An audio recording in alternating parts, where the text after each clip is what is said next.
আসসালামু আলাইকুম সবাইকে। আমি doctor Mosabbir Ahmad Khan, plastic surgeon হিসেবে কর্মরত আছি ঢাকা মেডিকেল কলেজ হাসপাতাল ঢাকায়, এবং একই সাথে আমি ধানমন্ডি ক্লিনিক লিমিটেডে প্রতি রবি, মঙ্গল এবং বৃহস্পতিবার বিকাল 5টা থেকে 8টা পর্যন্ত কনসালটেশন প্রদান করছি। বর্তমান সময়ে পুরুষদের একটি অন্যতম প্রধান সমস্যা গাইনোকোমেশিয়া বা পুরুষদের বড় স্তন। এটি এমন একটি কন্ডিশন যে কন্ডিশনে হচ্ছে পুরুষদের স্তন মহিলাদের মতো আকৃতিতে অনেক বড় হয়ে যায়। এর ফলশ্রুতিতে আক্রান্ত ব্যক্তি অনেক হীনমন্যতায় ভুগে থাকেন এবং একটা সোশ্যাল এমবারাসমেন্ট তৈরি হয়। সে অন্য তার মেল কাউন্টার পার্ট যারা আছেন, তার বন্ধু বান্ধব আত্মীয় স্বজনের মধ্যে সে যেতে লজ্জাবোধ করে এবং এতে তার যে সেলফ এস্টিম সেটি অনেক কমে যায়। তবে এখন আধুনিক চিকিৎসা পদ্ধতির মাধ্যমে খুব মিনিমাম ইনভেসিভ সার্জারির মাধ্যমে হচ্ছে আপনার গাইনোকোমেশিয়ার চিকিৎসা করা সম্ভব।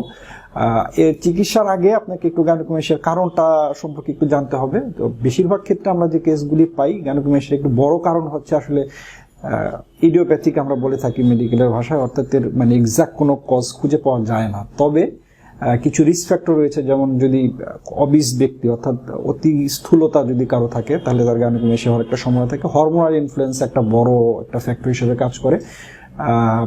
বিভিন্ন ধরনের এছাড়া হরমোনজনিত কোনো সমস্যার কারণে হতে পারে, লিভারের সমস্যার জন্য হতে পারে।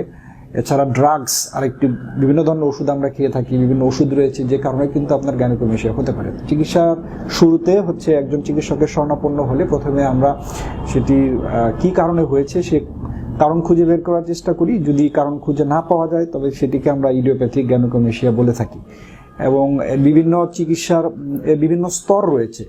ব্রেস্টের সাইজের উপর ভিত্তি করে একে বিভিন্ন স্টেজে ভাগ করা যায় এবং চিকিৎসার ধরনটা এক এক স্টেজে এক এক রকম। তো প্রাথমিকভাবে যদি কোনো কজ খুঁজে পাওয়া যায় তাহলে সেই কজ যেগুলি আছে সেই কজগুলি চিকিৎসা আমরা করি। অনেক ক্ষেত্রে দেখা যায় কজগুলির চিকিৎসা করলে কন্ডিশন পুরোপুরি ভালো হয়ে যায়। আর যদি কোনো কজ না খুঁজে পাওয়া যায় এবং সেক্ষেত্রে সার্জারির প্রয়োজন হতে পারে, আধুনিক প্লাস্টিক সার্জনরা ইদানিং আমরা যেটা করি লাইপোসাকশনের মাধ্যমে সম্পূর্ণ স্তন না কেটে চিকিৎসা করা যায়। আর যদি খুব বড় হয়ে থাকে তাহলে সেক্ষেত্রে অনেক সময় লাইপোসাকশনের সাথে খুব ছোট একদম মিনিমাম একটা ইনসিশন দিয়ে গ্ল্যান্ডুলার এক্সিশনও করা হয় এবং এটি লোকাল অ্যানেস্থেসিয়ার মাধ্যমে করা হয়।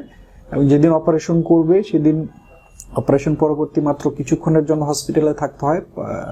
রাতের বেলায় সে বাসায় চলে যেতে পারবে এবং এরপর তার কিছু করণীয় আমরা বলে দেই।